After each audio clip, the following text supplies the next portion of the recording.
Bueno, pues en esta guerra multidimensional que se ha escenificado entre Estados Unidos y China, hay un rubro que no ha sido seguido mucho, al menos en Latinoamérica y en particular en México, que es la guerra farmacológica y de las vacunas. Bueno, yo vengo siguiendo este tema desde hace 11 años, lo digo con humildad y rigor. En esa época manifesté en un escrito para la jornada de que el futuro sería marcado por la biología en todos sus aspectos, la genética, la inmunología,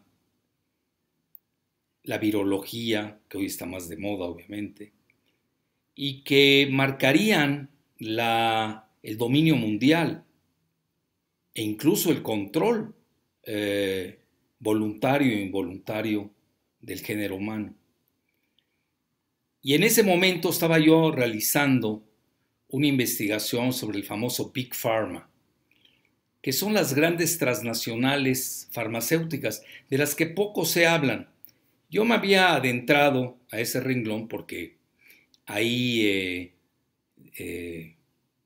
percibí que se encontraba el gran poder anglosajón, sobre todo de Estados Unidos. Es decir, si uno en ese momento, vean, hay muchas maneras de clasificarla. Se puede hacer por el market share,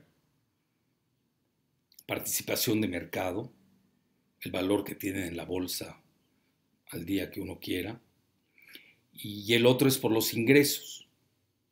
En las dos maneras no hay pierde. Estados Unidos, pongamos de 10 primeras del ranking de las 10 primeras transnacionales hace 11 años, no se diga hace 2 años, porque obviamente yo continuamente voy, bueno, no diario obviamente, pero sí cada 1, 2, 3 años sí sigo ese ranking porque a mi juicio marca mucho el poder mundial y quién está predominando en esa fase. Entonces aparecían por lo menos 5 empresas de Estados Unidos, si no me equivoco. Obviamente son semicualitativas y semicuantitativas. Para eso está el Google, para saber en qué lugar viene cada una específicamente. Aquí lo que se trata es de analizar. Y entonces, pues el dominio de Estados Unidos era tremendo. Y luego venía Gran Bretaña con 2 empresas, ahora ha caído a una, me llamó la atención. Suiza tenía 2, se ha mantenido en 2. Francia y todavía no aparecía Alemania y luego acaba de aparecer, obviamente con Bayer, aunque no le fue bien en su fusión con Monsanto, y Francia que siempre ha tenido a Sanofi. Entonces, dicho esto, podríamos decir que el Big Pharma, si las grandes transnacionales farmacéuticas del mundo, pues representaban no solamente el dominio anglosajón y además occidental por extensión, sino más que nada exhibían una prevalencia y sobre todo uno de los primeros 5 ingresos del planeta. Y me llamó mucho la atención que viniese el Big Pharma cuando detecté que estaban ya cerca, estaban rasguñando el 1 trillion. Bueno, pues ya no hay que perderles. Además yo doy clases de globalización en la UNAM en posgrado, pues es obligado seguir todo ese tipo de ingresos. Entonces, dicho esto, fíjense que hasta recientemente que volví a releer las clasificaciones, literalmente me fui de espaldas cuando en una clasificación que esa sí hay que verla, es obligatorio, al menos en clase nosotros la vemos cada semestre, el ranking del Fortune Global 500. Viendo este nuevo ranking, literalmente me impactó que entre las 10 primeras empresas farmacológicas o farmacéuticas del mundo, ya estuviesen operando 2 chinas que no aparecían. Y dije, caray, pues ya, como que llama la atención. En primer lugar, venía una china. Fíjense lo que son las cosas. Luego, no recuerdo si en cuarto o quinto lugar, da igual, venía otra china. Interesante. Y luego ya venían otras 3 estadounidenses que ya bajaron en cantidad e incluso en ingresos. Y los suizos que se han mantenido, yo diría, más o menos uniformes. Y luego ahí le seguían los que ya he comentado, uno de Gran Bretaña, uno de Francia y otra de Alemania. Bueno, dicho esto, entonces estamos hablando de una guerra farmacológica tremenda que muchos no nos esperábamos entre Estados Unidos y China. Y ahora que apareció esto del COVID-19, pues toma una mayor dimensión porque hoy las potencias, sobre todo las que pueden y tienen los capitales para ello, para financiarlo, pues se han librado una guerra literalmente farmacológica y sobre todo de las vacunas y en cierta medida, yo ahí no le daría tanta importancia todavía, a las medicinas antivirales, específicamente para el COVID-19. Vean, yo quiero cerrar rápido la cuestión de las medicinas antivirales, porque incluso ahí hasta aparece Rusia, que lleva al parecer la delantera con una medicina, Afidavir, algo así se llama, y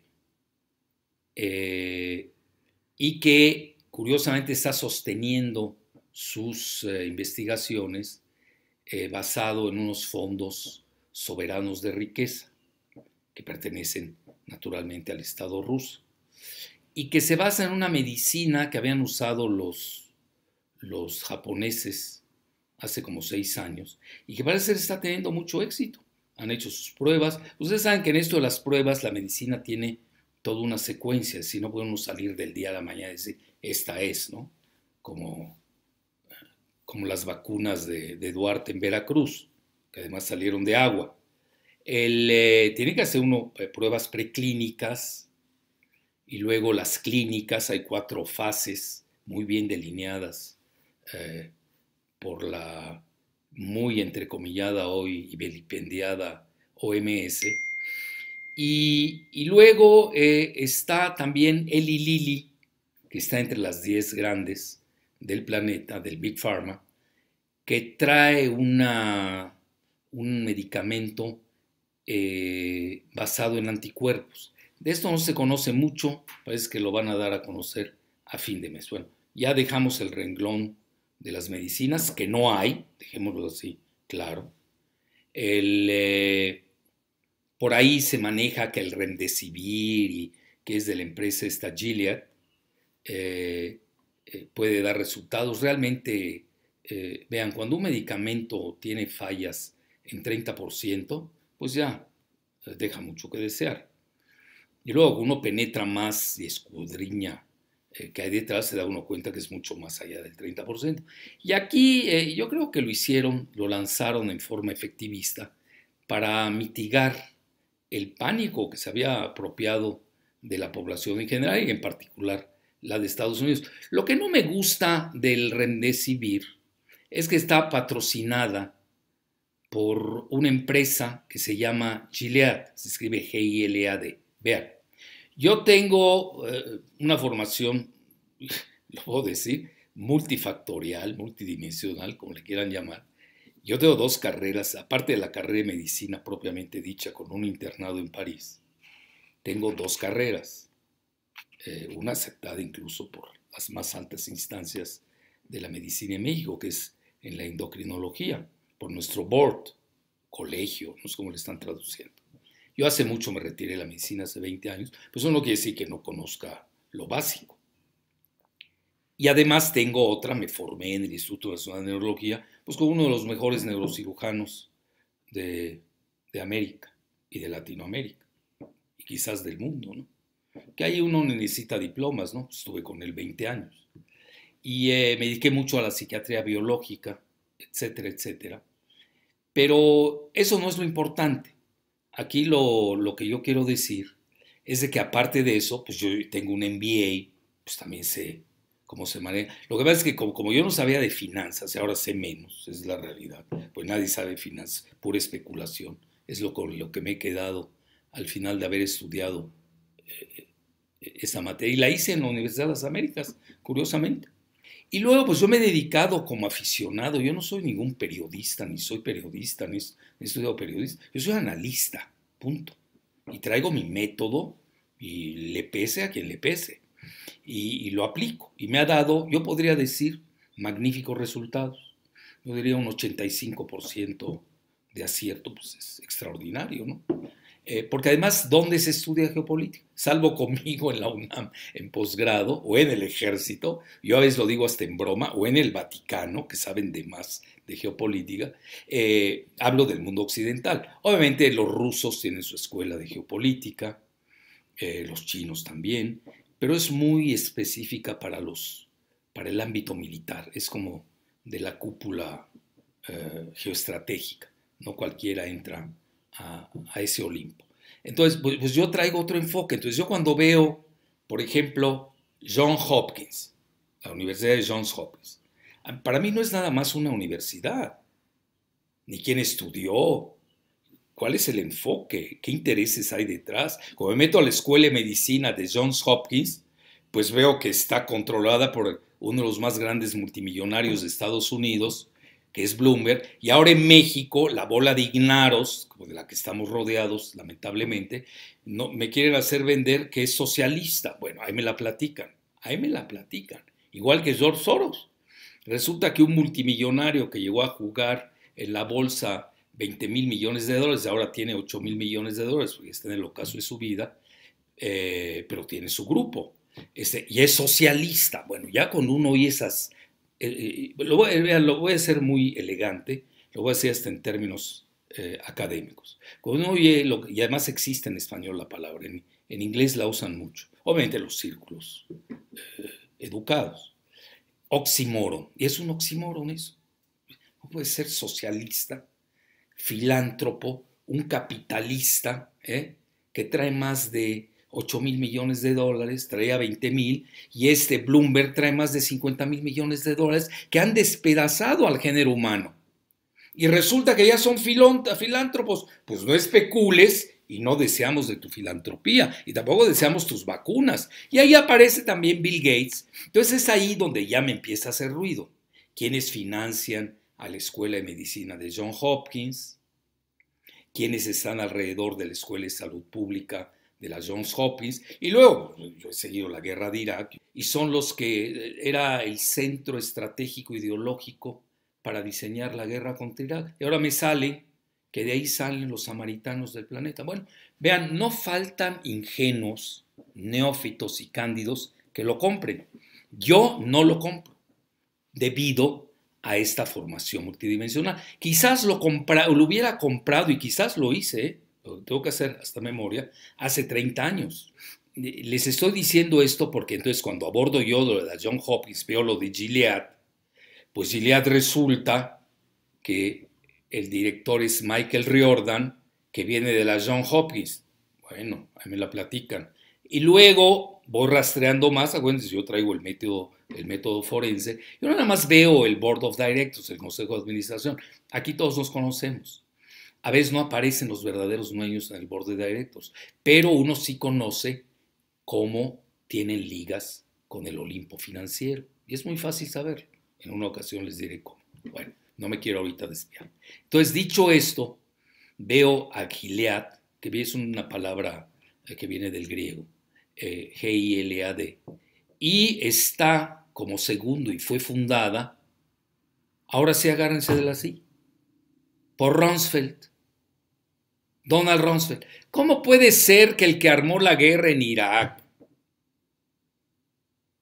con Dick Cheney, que ahora esté preocupado por la salud del género humano cuando despedazó, asesinó, hoy tiene deshecho a Irak, literalmente? Bueno, dicho esto, ¿Cómo puede ser que Rumsfeld, Soros, Bill Gates, ahora estén preocupados por la salud mental y mundial del planeta? Entonces ahí ya digo, bueno, aquí qué negocio habrá. Por eso era importante hacerles este preámbulo, para ya entrar de lleno, y de repente ahora me doy cuenta de que la guerra no es nada más entre el Big Pharma, que obviamente las vacunas forman parte de su armamentario farmacológico, de medicamentos, etcétera. Hay mucho tipo de medicamentos que van a surgir, etcétera. Incluso ya ven que en esto del COVID se está manejando que también tiene, ya se volvió como un síndrome, yo diría, porque también está afectando la coagulación. Y el modelo neoliberal, pues, desahució totalmente a,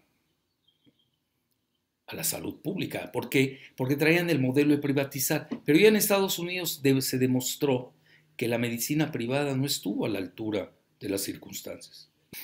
Fueron totalmente rebasados. ¿Por qué? Porque no tiene la coordinación, todos los hospitales privados están en la competencia y no tienen la coordinación que les puede dar el elemento público. No es porque uno sea fanático de lo público o lo privado. A mí como me dicen, bueno, tú estás a favor de lo público o privado, dime dónde. Yo quiero resultados que le den beneficio a la mayor parte de la población. Así de fácil. Yo no me pierdo en pleitos ideológicos baratos. Entonces, para que vean que sí soy pragmático en ese aspecto. Obviamente tengo mi ideología, que es el humanismo, no el mercado. Yo creo que el mercado es parte de tiene gran parte de la culpabilidad de lo que estamos viviendo ahora en el planeta. Bueno, dicho esto, pues resulta que ahorita hay una batalla a ver quién saca las vacunas. Y vean, no me voy a meter in extenso en eso, yo creo que así estoy por concluir. Existe hoy en el mundo alrededor de 70 empresas con países, que pertenecen a países, así hace su clasificación la OMS, que están a la vanguardia de crear las vacunas contra el COVID-19. Vean, la empresa que maneja a Bill Gates, Inovio, que dejo de lado, cuidado, su simulacro que hizo con Soros en octubre pasado sobre una pandemia que luego resultó. Bueno, esto llama la atención de cuando acá estos dos están preocupados por la salud del planeta, ¿no? Hay que dejarlo en el radar. Yo no tengo ningún comentario a decir si es cierto, hay una gran conspiración. Estados Unidos se maneja mucho con teorías de conspiración. Y luego acusan a quienes están en su contra de teóricos de la conspiración. Bueno, ese es otro tema. Entonces, dejando esto así, y también dejo de lado graves acusaciones que se han hecho China y Estados Unidos. Por ejemplo, la hija de Cheney, fíjense, ya es la segunda vez que toco el tema de Cheney.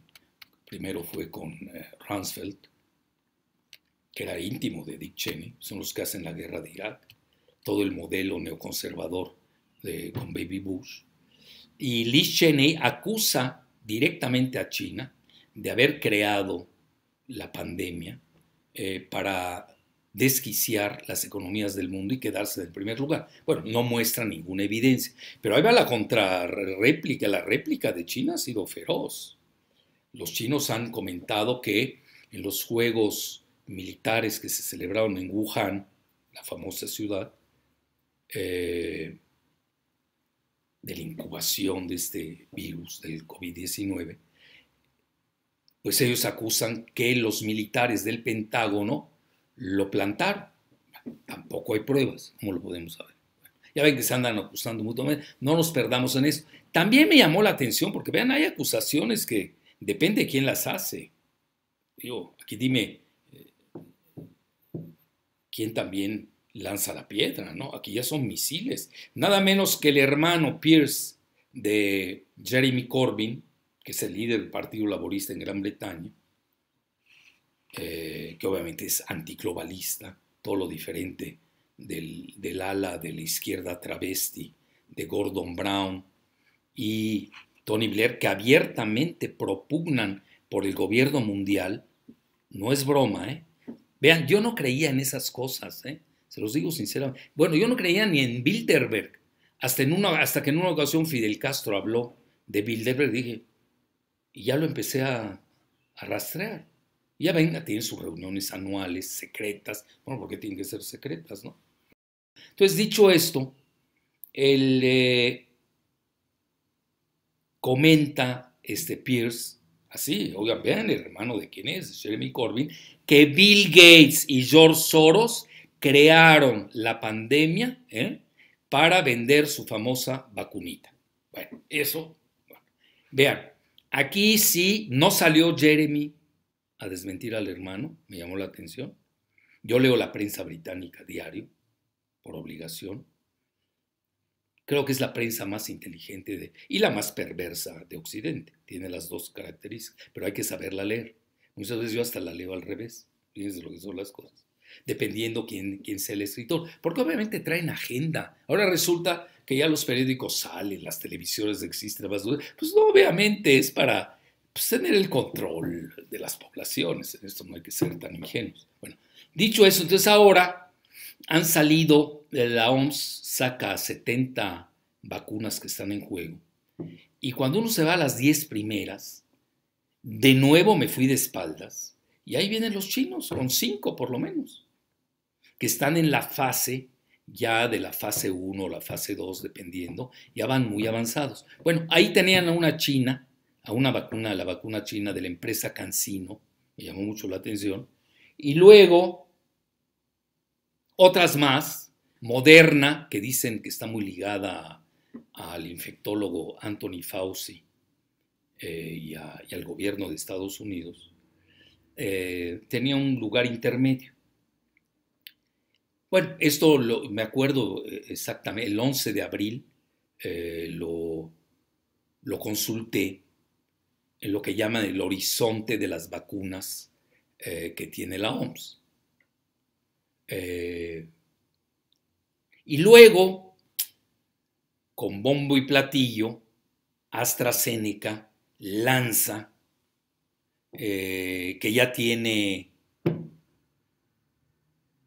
la fórmula para lidiar con el C-19 y que lo está haciendo en alianza de la Universidad de Oxford en Gran Bretaña, que a los que parece ser se han aliado otros países más alrededor. Vean, en ese proyecto no es menor, ¿eh? Incluso el gobierno de Estados Unidos, con una de sus ramas estatales, ojo, que se llama BARDA, B-A-R-D-A, contribuyó con $1,000 millones. Fíjense qué interesante. Pero ahí viene la parte, bueno, como uno está acostumbrado a analizar, pues digo, ya uno, o sea, no se come cuentos, ¿no? Ni tejanos ni chinos. Entonces, yo había leído 3 días antes, porque cuando lanzan su boletín de prensa, los de AstraZeneca, pues la bolsa de valores en Nueva York se disparó y jaló a toda la bolsa. Increíble. Bueno, ¿por qué? Pues ya, imagínense, ya tienen casi la llave del Santo Grial, ¿no? Etcétera. Pero yo había leído 3 días antes en la prensa británica, y conste que AstraZeneca realmente no es británica, es sueco-británica, si uno quiere ser más quisquilloso. Había leído que esa vacuna de Jeffrey Institute de la Universidad de Oxford había fracasado en los monos. Y dije, bueno, estos no leen o qué. Vean, para que vean ustedes el gran negocio. Es decir, si uno es rigurosa y estrictamente académico, pues era para que se cayera AstraZeneca de la bolsa al día siguiente. Y no sucedió eso, todo lo contrario. Entonces, ¿cómo puede ser esto? Y luego la OMS, ya ven que Trump la acusa de estar vendida a los chinos, otros la acusan de estar vendido a Bill Gates, a todas sus, a Inovio, etcétera, etcétera. Bueno, ahí no, es un renglón que vale la pena luego analizar. qué tanto la OMS es mundial, ¿no? O está totalmente controlada por enclaves transnacionales del Big Pharma. Eso también hay que tenerlo en el radar. Bueno, cuando ustedes ven el que fue el del Seguro Popular en México, Julio Frenk, puesto por Fox, que Fox no es ningún secreto, es gato de Soros. Cuando ven ustedes que Julio Frenk, pues hoy trabaja para la Fundación Gates, pues deja mucho que desear, ¿no? Si dice uno, bueno, cuando estuvo en el Seguro Popular, sería bueno sacar sus cuentas, ¿no?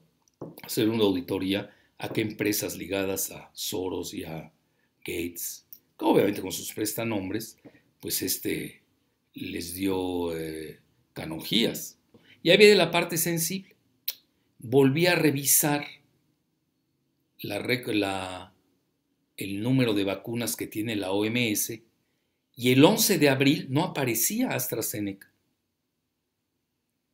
Y luego ya aparece AstraZeneca en primer lugar y dejan a China en segundo lugar. Dije, a ver, que me la platiquen.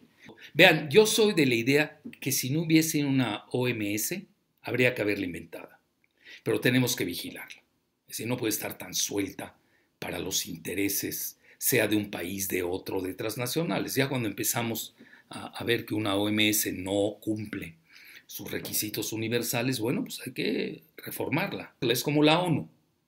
Pues no sirven mucho, pero pues, ¿qué haríamos sin ellas, no? Tenemos que tener por lo menos un barómetro de conducta universal.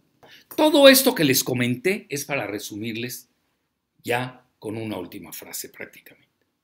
Estamos ante una guerra farmacológico y de vacunas entre China y Estados Unidos. Yo diría China, Estados Unidos y sus aliados occidentales. Ahora, ¿esto a qué lleva? Vean, hubo un artículo que me llamó mucho la atención en Wall Street Journal, en donde dice, aquel que descubra la vacuna, el país que lo descubra, será equivalente a un cambio civilizatorio, al alunizaje. Fíjense de qué tamaño lo ve el Wall Street Journal. Y esto va a determinar muchas cosas. Una es que un nuevo nacionalismo farmacológico. ¿Por qué? Porque el país que descubra la vacuna, pues obviamente se lo va a dar primero a sus habitantes, a su población, pero antes que nadie a los trabajadores de la salud. Y esto implica toda la rama, desde médicos hasta enfermeras, paramédicos, o todos los que trabajan en los hospitales que tienen que ver con el tratamiento del COVID-19. Eso es muy, muy interesante y puede ser aplicable tanto para China como para Estados Unidos. Y la otra es de que, ¿qué va a suceder? Que le va a dar un gran ímpetu a la economía del país que la descubra. ¿Por qué razón? Porque se va a adelantar, va a ser, imagínense ustedes, si sale la vacuna, como muchos han inventado, por ejemplo, estos de AstraZeneca y los con la Universidad de Oxford, que iba a estar en septiembre, yo lo dudo mucho.